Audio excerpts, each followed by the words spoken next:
Okay, so as a history teacher, I believe that all history matters. And there's not really any one particular period of history that I can look at and say, you know what, we don't really need to know about that. That's not important. And one area of history that people seem to be okay with pretending it's not important is Black history. Especially Black history in America. Now, Africa is at a real disadvantage when it comes to studying it from a world history perspective because many African societies did not have a written language. And that's not to say that they were less intelligent or less, evolved or whatever. It just means that their society valued speaking to each other more than they valued writing things down. And it's just a different way of doing things, and it's totally acceptable and fine. They're not the only society to do that.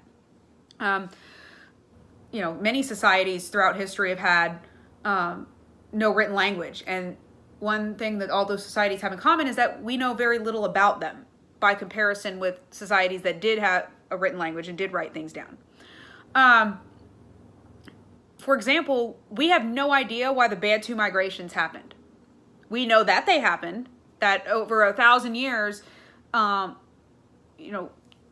of thousands of people migrated from one area of Africa to another. We don't know why. We don't know if there was a drought, if there was a famine, if there was a plague. We don't know because nobody wrote anything down. And so that's an area of African history that even if people today in the United States or Canada or Europe, Black people that have their ancestors moved to different areas outside of Africa, even if they can trace their heritage back to the Bantu people, we don't know anything. Once we get to that point, well, why did my people move? I don't know. Nobody knows. No, they didn't write it down. But we do know a lot about Black history in America. We do know a lot about what happened to African people after they got here. And it seems today that white Democrats think that it's okay to label Black history as offensive and try to palm it off as we shouldn't talk about this because it will offend the Black people. We can't talk about the Confederacy. We can't talk about slave ownership because that's offensive to these people. Well, let me remind you that the Confederacy and slavery, none of that was offensive to anybody until white liberals decided it was offensive about 3 or 4 years ago. Then all of a sudden it became a huge issue. Before that, it was part of American history, and we studied it and we learned about it. Why do white Democrats consider Black history to be offensive? And that might sound weird to you. Well, why is it not the conservatives that think it's offensive? They're the ones that don't like Black people. No, let me remind you that it was the Democrats that decided slavery was a good idea in the first place and fought to keep it around. They were the ones that, the Southern Democrats, they're the ones that wanted to keep the slavery in place. They don't want the truth to be known. They want censorship. That's what they want.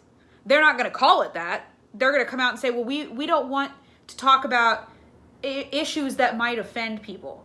What they're saying is we want to teach history that fits our agenda, so we're going to call actual history offensive and change the wording and change everything we want about it so that it fits what we want to teach people.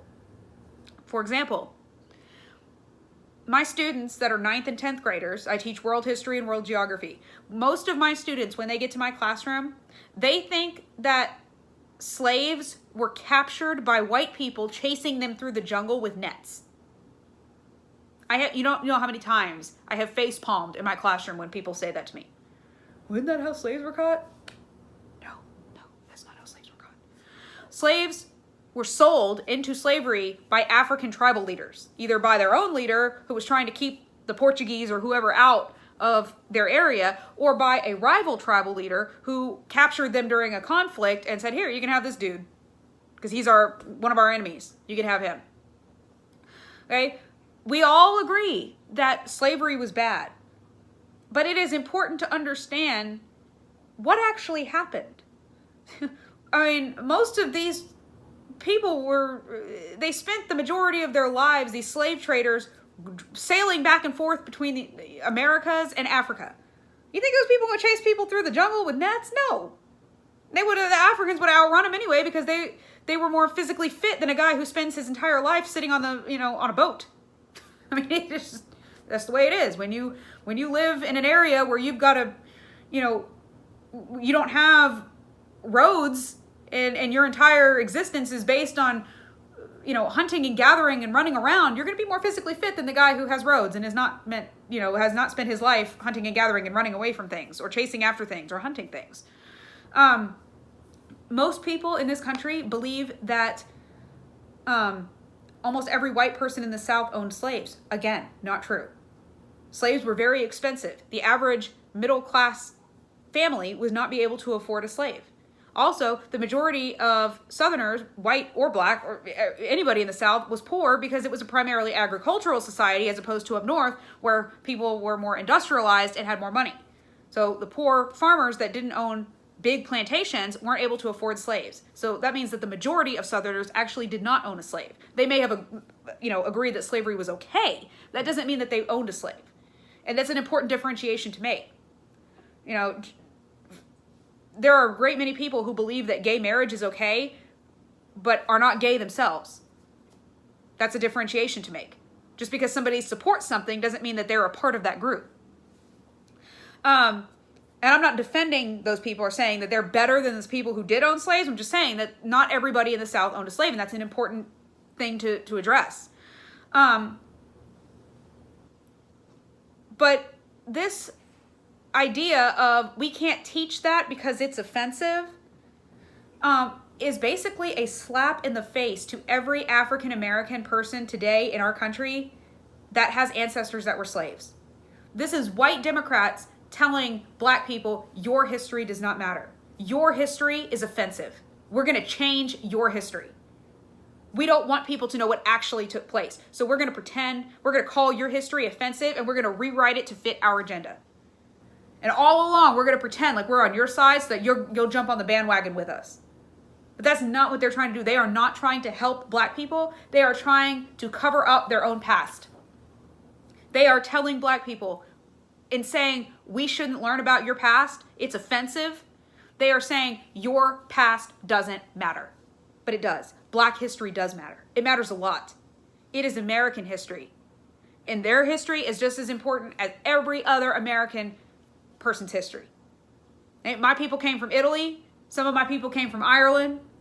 Okay, and they went through their own issues, and there's, we know about the Irish coming here. We know about, immigrants from Southern Europe coming here.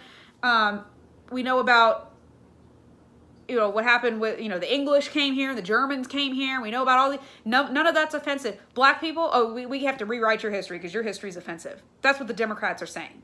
And they will defend that, and they will double talk, and they will refuse to answer questions about it if you ask them directly why they think that, because they don't want anybody to be on to them. But we're on to them. We know. Black history matters. It is so important that we understand what happened and why it was bad so that we don't repeat it again. We don't need to be changing it and pretending that didn't happen or this did happen when it didn't. Because then we just have a bunch of confused people running around that have no idea what actually happened in their own history or in the history of their country. Maybe not to their own people, but Black history is also Black American history is also every other American's history. It's part of American history. I'm not a black person, obviously. I'm freaking transparent, almost. I'm so white. But I think that every black person's history is also part of my history. Because I live in this country too. And their history is just as important as everybody else's. It's just as important as my own history. They don't have a different history than I do. We're all in this together.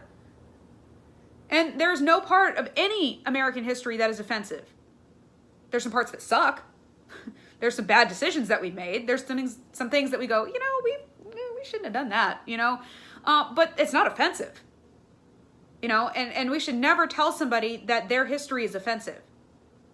So don't fall into that liberal trap. Don't don't get on board with that and say, oh yeah, Confederacy, that's all offensive. We can't talk about that. We can't. No, we should talk about it. We should talk about it often. Because their history is important too. And I will not be a part of any movement or any group of people that wants to basically slap black people in the face and say, you know what, y'all have had it rough this whole time, but your struggle doesn't matter. Your ancestors' struggle doesn't matter. It does.